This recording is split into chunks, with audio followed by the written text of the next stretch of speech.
Delta naught அதாவது என்னது crystal field splitting of octahedral complex. அது மட்டும் இல்லாமல் பி இன்னொன்று வந்து பார்த்தீங்கன்னா பேரிங் எனர்ஜி.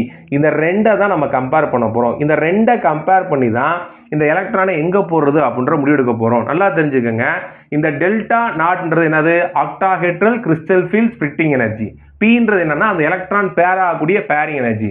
சப்போஸ் உங்களுக்கு டெல்டா நாட் கிரேட்டரா இருந்துச்சு அப்படின்னா அந்த ஃபோர்த் எலக்ட்ரான் எங்க போகும் சொல்றாங்க அப்படின்னா T2Gலே போயிடும். பாருங்க, the fourth electron will pair up with and the electron in the T2G orbital. அப்படினா புரியுதா உங்களுக்கு? இதுலயே போய் pair up ஆயிரும்.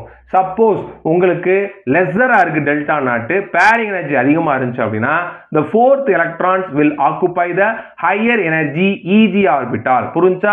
அப்ப என்ன அது பேரிங் எனர்ஜி அதிகமா இருந்துச்சு அப்படின்னா இல்லனா வேற எப்படி சொல்லலாம், அத டெல்டா நாட் கம்மியா இருந்துச்சு அப்படின்னா அது EGக்கு போயிடும் அப்படின்னு சொல்றாங்க. அப்படி வரக்கூடியதுல இந்த T2Gலே ஆர்பிட்டாலே எலக்ட்ரான் ஃபுல் ஆச்சு அப்படின்னா அதுக்கு பேரு லோ ஸ்பின் காம்ப்ளெக்ஸ் அப்படின்னு பேரு.